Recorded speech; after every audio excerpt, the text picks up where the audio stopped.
Hi. Actually இப்போது AI வந்துருச்சு. அது என்ன ஏஐ அப்படின்னா ஆர்டிஃபிஷியல் இன்டெலிஜென்ஸ் நமக்கு எல்லாத்துக்கும் தெரியும். அது என்ன பண்ணுது அப்படின்னா, it is creating algorithm of people. Okay. For example சொல்லணும் அப்படின்னா, it is creating algorithm of Steve Jobs. ஒரு ஸ்டீவ் ஜாப்ஸ் மாதிரி ஒரு போட் கிரியேட் பண்ணுறாங்க, ஒரு விர்ச்சுவல் போட். அது என்ன பண்ணும் அப்படின்னா, ஸ்டீவ் ஜாப்ஸ் மாதிரியே ஆக்ட் பண்ணும். அவர்கிட்ட ஒரு கொஸ்டின், ஆக்சுவலி ரியலாக ஸ்டீவ் ஜாப்ஸ் இருந்தப்போ என்ன கொஸ்டின் நம்ம கேட்டிருந்தா அவர் என்ன சொல்லியிருப்பாரோ, கிட்டத்தட்ட மோர் தென் 50% வந்து அவர் மாதிரியே வந்து ஆன்சர் பண்ணுது. Albert Einstein, Steve Jobs example சொல்கிறேன். So it can able to create people. ஸோ இதில் வந்து நமக்கு என்ன தெரியுது அப்படின்னா, நம்ம எல்லாருமே ஒரு அல்காரிதம். இப்போ என்னைய மாதிரி ஒரு போட் கிரியேட் பண்ண முடியும், உங்களை மாதிரி ஒரு போட் கிரியேட் பண்ண முடியும். ஓகே, இந்த மாதிரி ஒரு போட் கிரியேட் பண்ணிட்டு அப்படின்னா தென் ஹூ இஸ் மீ? நமக்குன்னு ஒரு யூனிக்னஸ் என்ன இருக்குது அப்படின்னு கேட்கும்போது நீங்கள் நினைப்பீங்க, என்னோட திங்கிங் பேட்டர்ன், என்னோட இன்டெலிஜென்ஸ், என்னோட பிரெயின், அப்படி இப்படி நம்ம நிறைய சொல்லலாம். But nothing.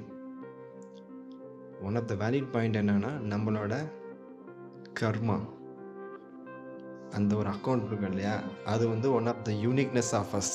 அது வந்து one of the uniqueness about as.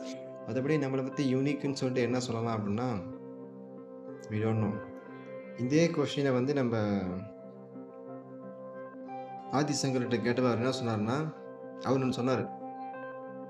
அவர் சொன்னப்போ தான் எனக்கே புரிஞ்சது, நம்ம பிரெயினும் நம்ம கிடையாது, நம்மளோட திங்கிங் பேட்டர்னும் நம்ம கிடையாது.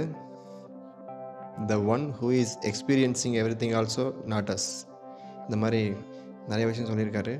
Still we am searching who am I actually.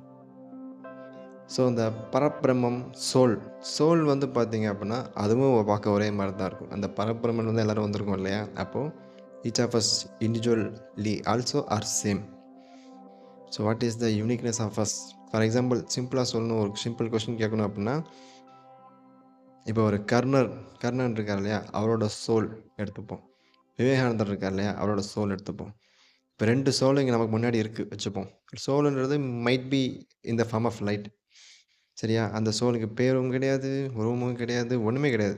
So how I can differentiate between இதுதான் வந்து விவேகானந்தரோட சோல், இதுதான் வந்து கர்ணனோட சோல் அப்படின்னு எப்படி பிரித்து பார்க்க முடியும் அப்படின்னா, நோ ஆன்சர்.